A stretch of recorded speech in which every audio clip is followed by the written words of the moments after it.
Hey Eurovision fans, today I'm finally reacting to Parg singing Survivor for Armenia in Eurovision 2025. I'm going to give you my analysis of the artist, the song, and the staging, and see how this could do in Basel. So let's kiki. Hi, my name is Tom, I'm an Irish Eurovision analyst, and you can find all of this stuff on my Eurovision channel. So sorry this video is so late. I kind of lost a little bit of steam in April. I got kind of tired after all the videos I released from December through to March. I've released over 130 videos on the channel this season. So yeah, kind of normal that I would get a little bit of fatigue. I'm getting my second win back just before I go to Basel. By the way, I'm filming my Q&A video today. Thank you to everyone who left me questions. Make sure you're subscribed so you get that video when it pops up on the channel. Let's find out a little bit about Parg. His name is Pargev Vardanian. He looks a lot like ESC Gabe.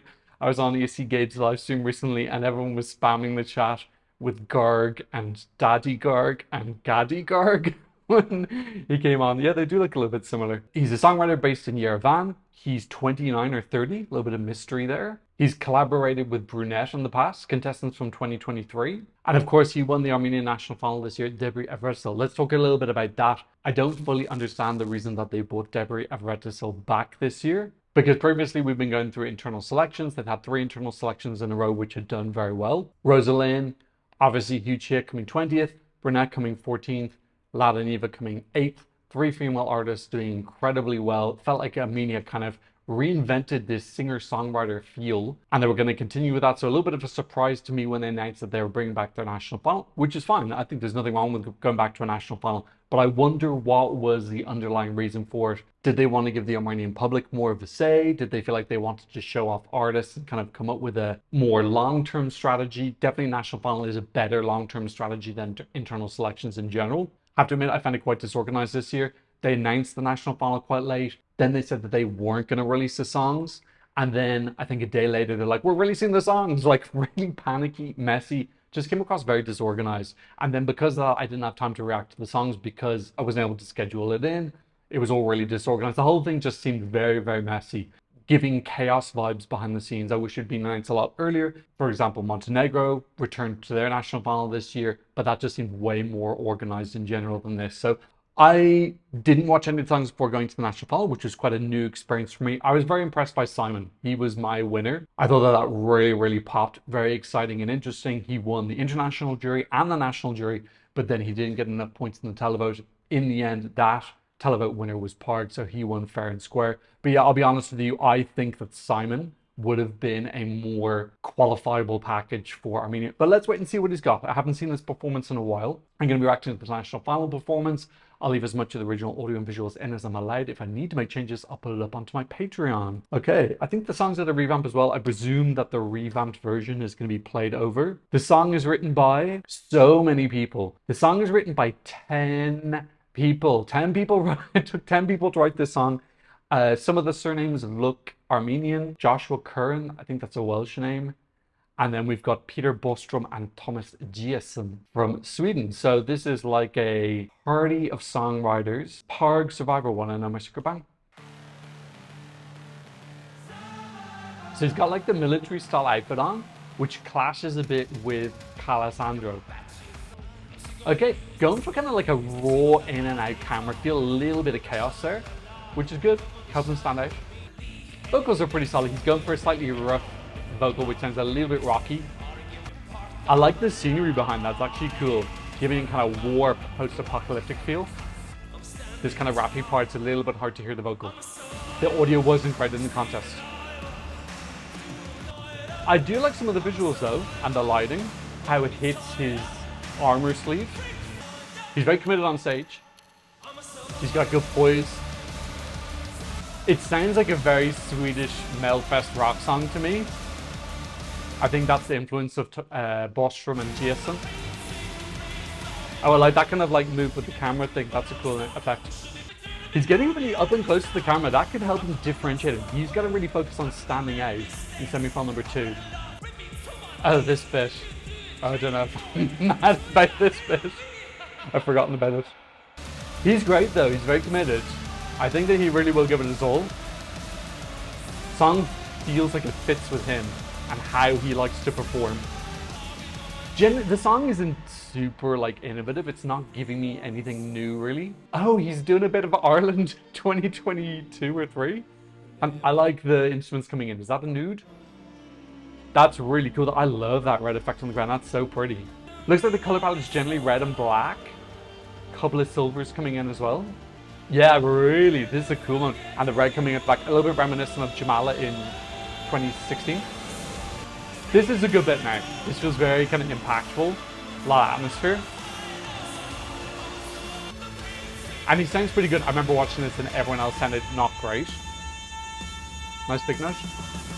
ESC Gabe can really sound. Oh, he's going up the stairs. He does have like a rock feel to the performance, which I think is good for him to have. Yeah, those LEDs are really cool. Him standing at the top of the mountain. Yeah. Okay, let's talk a bit about the song.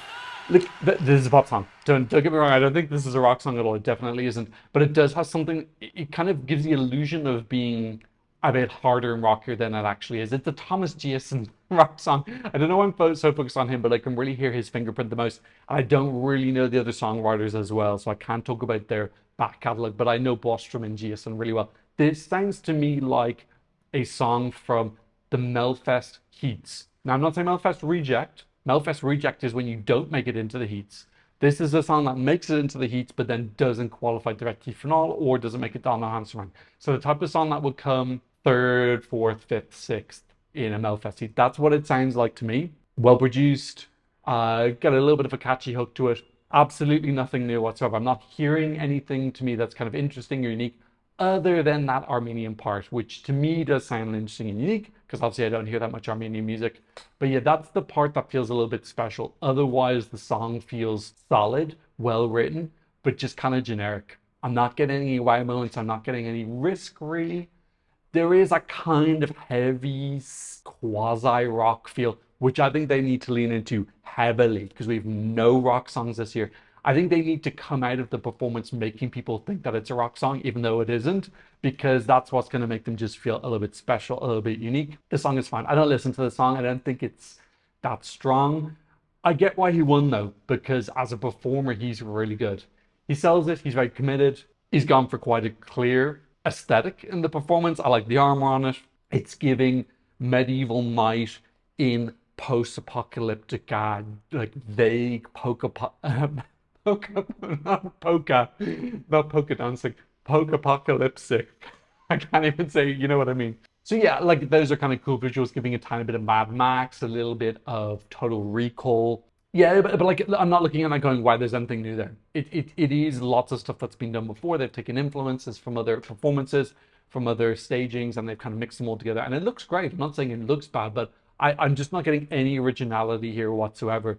Let's talk about the staging while talking about whether I think this can qualify or not. I think what they need to do to qualify is just be super different from everyone else. He does have a slight advantage in that there aren't that many men in semi-final number 2. I think if he was in semi-final number 1, this would just be gone. Absolutely gone. There's already way too many men in semi-final number 1 who've got like a dark feel. Also, he'd be with Kyle Alessandro there, which also has an overlap in terms of this dark fantasy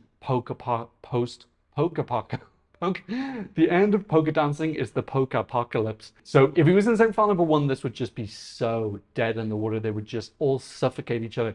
He does have a lifeline, a survivor staying alive or a lifeline in semi-final number 2, because this does feel different. He's in the first half, which does have a few more men in it. If he was in the second half, obviously coming later, that increases his chances, plus he would stand out more, because really in the second half, all we have is Adonis and Prince. So a little bit unlucky there that they draw the wrong ball. I think Armenia has been consistently drawing first half in recent years. But the thing I'll say about Armenian delegation is they've got a really good qualification record, 3 years in a row. Overall, I think their qualification record's hovering around 80%. So it's not like they don't know what to do. Plus they've got France, which always gives them good points.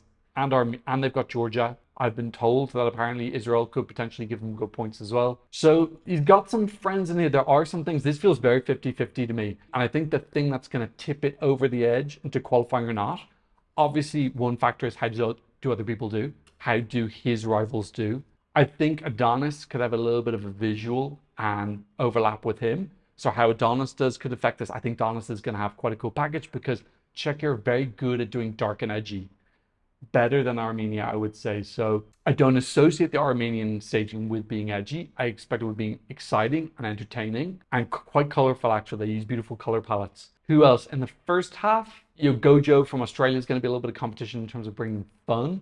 Rock element, obviously Lithuania is the only big pure rock song that we have this year. But still, this is pop. Like he can still definitely differentiate himself from Catharsis, which is going to feel more raw and real. And this is going to look more produced. We're looking more like a slick, choreographed pop rock feel. I feel if Armenia can sidestep everyone else and feel really, really, really, really different, this can definitely be a potential shock qualifier. And the reason I say shock qualifier is I believe he's pretty low down in the odds. Let's check where he is right now. He's currently 14th. It just changed. He was 13th a second ago. Let me take a photo of that. They're from Serbia in 9th at 59%, down to Parg on 39%. There is this group of 6 countries, and it's only 6 right now. It could grow. Someone can pop or someone else can flop from above and join this group. But it feels like there's 6 countries competing for 2 spots. And I really do think it's going to come down to who steps up the most. And Armenia have a history of stepping up. So it's not like they're totally and utterly clueless compared to someone, for example, someone like Latvia, who've got a really terrible record and a really bad conversion rate at being in that middle pack and converting into a qualification. Armenia are able to do that. So I'm definitely not writing this off now. It's very 50-50 for me. If they step up, make him feel different and memorable in that first half, make him pop and feel unique in the semi-final, we could be seeing this in the Eurovision final. If they don't make it, I hope that we get Devi Everett back next year, but earlier confirmation, earlier release of the song, more clear information about what's happening, and then better production in the national final. The vocals in the national final were very all over the place. Okay, if this makes it into the final, what do I think it could do? I think this will have a relatively even televote and jury. I imagine this to be in the bottom 10. I don't think it'll do anything really wow in the final, unless they pull out some sort of big ass trick. I don't know what they could do. I actually quite liked the props they had in Devi Everett, so I think go with that. That works very well. It gives them something to do. It gives them different cam angles. They can play off of all of these 3D dimensions. And finally, let's have a look and see how this is doing in the Eurovision scoreboard. And it is currently in 30th. Not a great year for the Caucasus countries this year. Armenia is actually the highest ranked in 30th. Azerbaijan in 32nd and Georgia in 37th. I think this is the weakest year for Caucasus that I can remember in recent times. I don't remember when the last week one was. Thinking of 2018, that was Kami. What was Azerbaijan's song in 2018? Cross My Heart, which was the first time they non-qualified. And then Georgia's song in 2018 was that Euro Jazz Band? It was jazz, ethno jazz band era. Okay, so this is the weakest Caucasus year for me since 2018. Is it weaker than 2018? No, I think 2018 was weaker in my opinion. Okay, that's what I thought about Parg singing Survivor for Armenia. What did you think? Leave me a comment in the comment section down below. Thank you to all those who've been supporting me on PayPal and Buy Me Coffee. If you want to support the channel, I'll leave a QR code for here and a link in the description. And of course, thank you to my wonderful patrons for patronizing me from all around the world. On my Patreon, you can get loads of fun, super fun, so much fun, non-stop fun Eurovision stuff. Go check it out if you're a fan. But of course, thank you so much just for being here. I'm seeing another Eurovision analysis video very, very, very, very soon. Goodbye.